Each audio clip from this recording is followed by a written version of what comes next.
আগামী ৩১শে ডিসেম্বর বিকেল ৩টায় কেন্দ্রীয় শহীদ মিনারে জুলাই বিপ্লবের ঘোষণাপত্র প্রকাশ করতে যাচ্ছে বৈষম্যবিরোধী ছাত্র আন্দোলন। এই ঘোষণাপত্রে শেখ হাসিনার স্বৈরাচারী শাসনামল থেকে জুলাই বিপ্লবের উদ্ভব, ৯ দফা থেকে ১ দফায় আসার কারণ এবং ছাত্র জনতার আকাঙ্ক্ষার বিবরণ তুলে ধরা হবে। সামাজিক যোগাযোগ মাধ্যমে আন্দোলনের নেতারা এখন না হলে কখনোই নয় এবং ৩১শে ডিসেম্বর বিকেল ৩টায় শহীদ মিনার এমন স্লোগান দিয়ে প্রচার চালাচ্ছেন। এতে ৩১শে ডিসেম্বরের এই আয়োজন নিয়ে জনমনে কৌতূহল ও উত্তেজনা সৃষ্টি হয়েছে।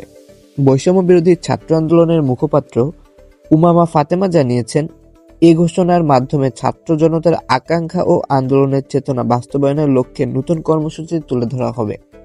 সার্জিস আলম, হাসনাত আবদুল্লাহ, নাসির উদ্দিন পাটোয়ারি সহ জাতীয় নাগরিক কমিটির নেতারাও এই আয়োজনে অংশগ্রহণের আহ্বান জানিয়েছেন। সামাজিক যোগাযোগ মাধ্যমে এই আয়োজন নিয়ে ব্যাপক আলোচনা ও জল্পনা কল্পনা চলছে।